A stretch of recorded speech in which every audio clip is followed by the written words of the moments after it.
Good morning everyone, indoor outdoor নতুন ব্লগে আপনাদের সকলকে স্বাগত। দুর্গাপুজো, কালী পুজো, জগদ্ধাত্রী পুজো মোটামুটি শেষের পথে।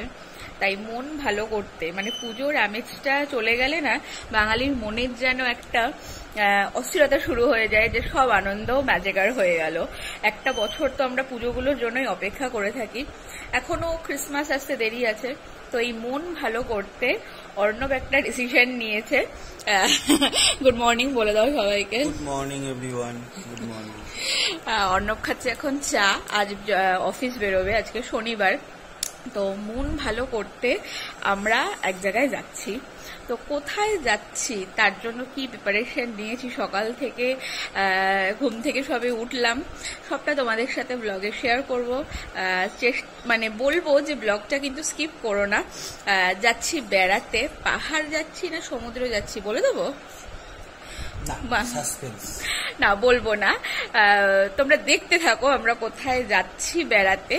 তো এখন আর বেশি কথা বলবো না, সকাল হয়ে গেছে। চাটা খেয়েই অর্ণব চলে যাবে অফিস, আর আজকে যেহেতু শনিবার অর্ণব চলে আসবে তাড়াতাড়ি। আর কোথায় যাচ্ছি তার জন্য, আর হ্যাঁ, তোমাদের যাদের বেবি রয়েছে, স্বর্ণাভকে নিয়ে তো আমরা যাই, দূরে ট্রাভেল করি, তার জন্য আমি কি কি খাবার নিই ওকে যেন ওখানে গিয়ে কোনো রকম কোনো প্রবলেমে না পড়তে হয়, আমি সেগুলো তোমাদের সাথে শেয়ার করব।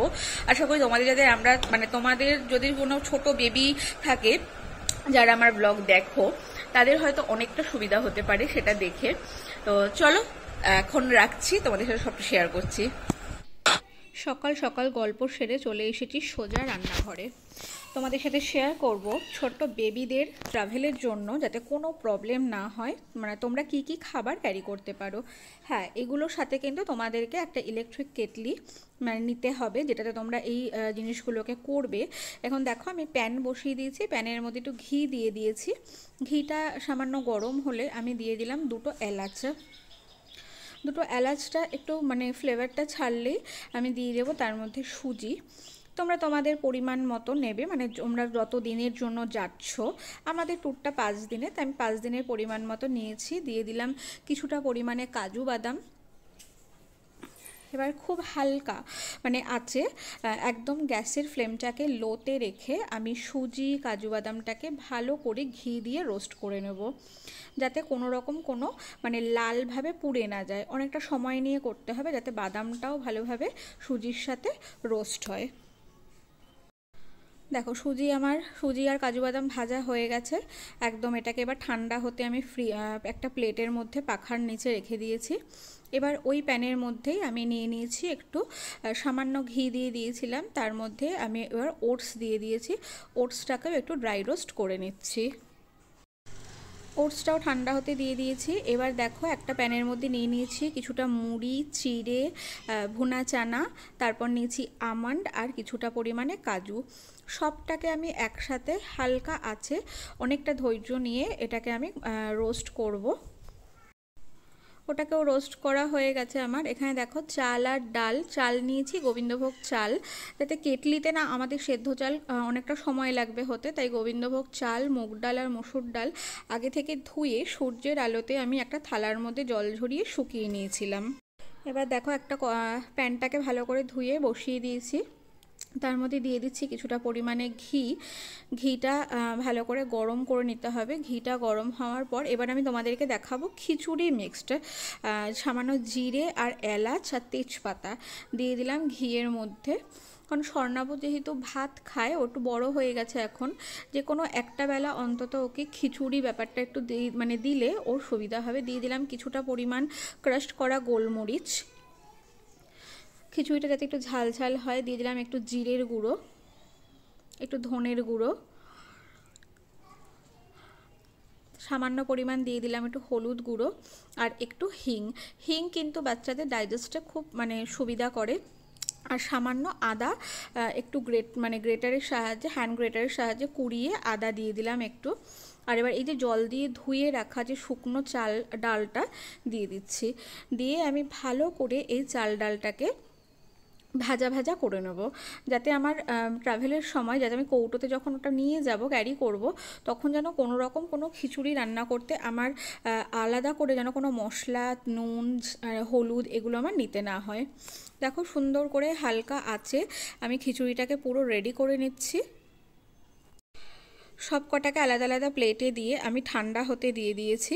এবার তোমাদেরকে দেখো ঠান্ডা হয়ে গেছে, যেটা মুড়ির যে সেটা প্রিপারেশনটা ছিল সেটা, ওটস রয়েছে, এখানে খিচুড়ি মিক্সটা রয়েছে, আর রয়েছে হলো গিয়ে সুজির হালুয়া। সকাল থেকে রাত একদম চিন্তা মুক্ত থাকবে তোমরা মায়েরা এই প্রসেসে যদি খাবার নিয়ে যাও। তোমরা তোমাদের বেবিরা কখন কি খায় সেই অনুযায়ী একটার পর একটা স্টেপ বাই স্টেপ ওদেরকে করে করে দিতে পারবে।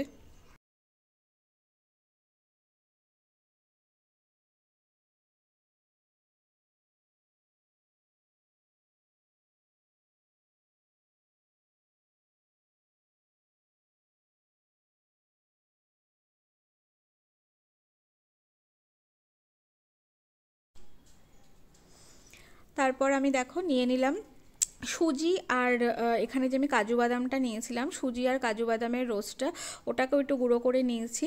এটা কিন্তু তৈরি হয়ে গেল আমার সুজির হালুয়া। এটা যখনই কেটলিতে গরম জল দিয়ে তৈরি করব, সুজির হালুয়া রেডি। আর ওটসটা এমনিই নিয়ে নিয়েছি। ঠান্ডা হয়ে যাওয়ার পর সব কটাকে আমি দেখো কন্টেনারে ভরে নিয়েছি, যেটা আমার ট্রাভেলের জন্য আমার আলাদা আলাদা ছোটো ছোটো কন্টেনার, যেটা ওটস রয়েছে, এটা রয়েছে সকালের জলখাবারের মুড়ির আর নাটসের গুঁড়োটা, খিচুড়ি মিক্স যেটা কেটলিতে দিয়ে গরম করে করতে লাগবে তৈরি। তারপর নিয়ে নিয়েছি সামান্য একটু চিনি, চিনি যদিও স্বর্ণাভ খায় না, গুড় খায়, এখানে হালুয়া মিক্স, আর একটু নুন, কারণ এগুলো সবটাই নিয়েছি আমাদেরও লাগবে তার জন্য। এবার আসি তোমাদের সাথে শেয়ার করতে ট্রাভেলের সব থেকে ইম্পর্টেন্ট পার্ট, যেটা হলো বাচ্চা থেকে বড় সকলের ওষুধ। ORS must. দেখতেই পাচ্ছ আমি কি কি নিয়েছি। ছেলের জন্য কাশি হলে অ্যাসকোরিল এলএস নিয়েছি, ফ্লু সিরাপ, তারপর নিয়েছি তোমার জ্বরের ওষুধ, বডি লোশন, এখানে ব্যথা লাগলে পর একটু থ্রম্বোফর্ম জেল, আর আমাদের বড়দেরও ওষুধ রয়েছে, জ্বরের ওষুধ, গা ব্যথা থেকে আরম্ভ করে সব কিছুর ওষুধ, সামান্য কিছু বিস্কিট, মানে ট্রাভেলের সময় হয়তো কিছু খুচখাচ বিস্কুট খেতে ওদের ইচ্ছে হতে পারে। আমার বেবির জন্য যেটা সব থেকে বেশি দরকার, স্বর্ণাভর ঠান্ডা লাগলে ওকে ইনহেলারে স্প্রে দিতে হয়, তো এই ক্যাপটা ছাড়া ইনহেলার ও দিতে পারে না, তার জন্য এটা আমি সবসময় হাতের কাছে ক্যারি করি। জানি না ঠান্ডা লাগবে কি না, তবু আমি নিয়ে রাখছি আমার এই মম্মি ব্যাগের মধ্যে। এখানে দেখো আমি সব গুটিয়ে নিয়েছি, কিছুটা সেরেলাকও নিয়েছিলাম ওর জন্য যদি হুটপাট লেগে যায়। এখানে সব ওষুধ সব গুছিয়ে নিয়ে নিয়েছি আমি ব্যাগের মধ্যে। এইবার সব থেকে মেইন পার্ট, বাড়িতে তো টিভি কার্টুন এগুলো দেখে সময় কাটে, কিন্তু পাহাড়ে হয়তো অনেক সময় নেটওয়ার্ক পাওয়া যাবে না। যেহেতু আমার ছেলের আঁকাবুকি করতে খুব ভালোবাসে, সারাদিনই পেন আর খাতা নিয়েও বসে থাকে, তার জন্য নিয়ে নিয়েছি একটা রঙের পেন্সিল, তারপর তোমার একটু ইরেজার, শার্পনার, আর একটা রঙের খাতা। এইগুলোর মধ্যে আমি কিছু আঁকাবুকি একটু ড্র করে দেব, যাতে ওকে রং দিয়ে আমি বসিয়ে দিতে পারি। তোমরা কিন্তু একদমই, মানে কি বলবো, আমি কিন্তু একদমই আঁকতে পারি না, জাস্ট চেষ্টা করেছি ছেলের জন্য, জানি না কেমন হয়েছে। যাতে এইগুলোর মধ্যে আঁকা থাকলে যাতে ওর একটুখানি রঙগুলো পরপর পরপর দিলে ওর কালার করতে সুবিধা হয়, তার জন্য আমি কিছু সবজি, একটু কিছু ফল, বিভিন্ন রকম কিছু এঁকে এঁকে নিয়ে যাব, যাতে এগুলো দিয়ে ওকে একটু শান্ত রাখতে পারি। তো দেখো কেমন হয়েছে, কমেন্টে কিন্তু আমাকে অবশ্যই জানিও আঁকাগুলো কেমন হয়েছে।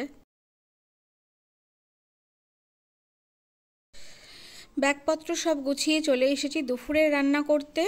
একদম আজকে যেহেতু রাতে বেরোনো আছে, তাই পাতলা আলু আর পটল দিয়ে কাতলা মাছের ঝোল, আর রাতে নিয়ে যাওয়ার জন্য রান্না করব একটু চিকেন কষা, সেটাও তোমাদের সাথে শেয়ার করব। দেখো এখানে চিকেন নুন হলুদ মাখিয়ে রেখে দিয়েছি, ছোটো ছোটো করে আলু আর একটু কড়াই থেকে নিয়ে নিয়েছি। কড়াইতে গোটা গরম মশলা, জিরে আর তেজপাতা ফোড়ন দিয়ে একদম আলুগুলোকে দিয়ে দিয়েছি। ভালো করে আলুটা ভাজা ভাজা করে নেব, যেহেতু ট্রাভেলের জন্য নেব তাই বেশি জল দিয়ে রান্না করব না, শুকনো শুকনো রান্না করব। দেখো আলুটা বেশ লাল লাল করে ভাজা হয়ে গেছে, তার মধ্যে দিয়ে দিলাম কুচনো পেঁয়াজ। কুচনো পেঁয়াজটা ভাজা হয়ে যাওয়ার পর নুন হলুদ মাখিয়ে যে চিকেনটা রেখে দিয়েছিলাম, সেই চিকেনটাকে এবার আমি দিয়ে ভালো করে ভাজা ভাজা করে নিচ্ছি। দিয়ে দিচ্ছি আদা, পেঁয়াজ, রসুন, শুকনো লঙ্কা, কাঁচা লঙ্কা আর টমেটোর একটা পেস্ট। ভালো করে কষিয়ে, আমি আর তখন ভিডিও করতে পারিনি কারণ মানে তাড়াহুড়োর মধ্যেই আছি, বুঝতে পারছো। দেখো কড়াইশুঁটি দিয়ে চিকেন আমার রেডি হয়ে গেছি। দেখো লাগেজ এখন অর্ণব রেডি হচ্ছে, লাগেজ আটটু পরেই বার করবে। এখন আর তোমাদের সাথে মানে ছোট বাচ্চা নিয়ে তোমাদের সাথে আমি ভিডিও করতে পারবো না। স্টেশনে গিয়ে আমি সবার সাথে তোমাদের আলাপ করিয়ে দেবো আর বলবো কাদের সাথে কোথায় যাচ্ছি। চলো স্টেশনে গিয়ে দেখা হচ্ছে। ট্রেনটা যেহেতু আমাদের শিয়ালদা থেকে, তার জন্য আমরা আর বাড়ি থেকে ওলা উবের বুক করিনি, কারণ সোদপুর থেকে শিয়ালদার দূরত্ব খুব একটা নয় আর একদমই ফাঁকা ট্রেন। সোদপুর থেকে ডাউনের দিকে যেতে হবে। ট্রেন আমাদের ঢুকে গেছে শিয়ালদার দিকে। দেখো নেমে পড়েছি শিয়ালদা আর আমাদের ট্রেন দাঁড়িয়ে আছে 12 নম্বর প্ল্যাটফর্মে। সামনেই দেখতে পাচ্ছ লাগেজ নিয়ে অর্ণব যাচ্ছে আর দার্জিলিং মেল। তোমাদের সাথে আমি আর সাসপেন্সে তোমাদেরকে রাখলাম না, যাচ্ছি পাহাড়। দার্জিলিং মেল দেখেই বুঝতেই পারছো। তো এই দেখো অর্ণব দাঁড়িয়ে আছে, আমরা এবার ট্রেনে উঠে পড়ব। যাচ্ছি দার্জিলিং থেকে আরও অনেক জায়গায় যাব। আর এই দেখো ট্রেনে উঠেই দেখা হয়ে গেল আমার বন্ধু বান্ধবীদের সাথে। ও হলো অর্ণবের মানে ও হলো আরেকটা অর্ণবের অফিস কালিগ, ওর বউ পূর্বা আর ওদের দুটো ছোট ছোট যমজ ছেলে। আর দেখো আরেক দাদা দিদিও আছে, তাদের মানে কোচটা একটু অন্য দূরে পড়েছে, তাই ওদের ভিডিও আর আমি নিতে পারিনি এখন। আর এই দেখো আমাদের রাতের খাবার, যে চিকেনটা তৈরি করেছিলাম সেই চিকেন আর গরম গরম রুটি, সবাই মিলে ঝুলে একসাথে মানে খাবার মজাটাই আলাদা।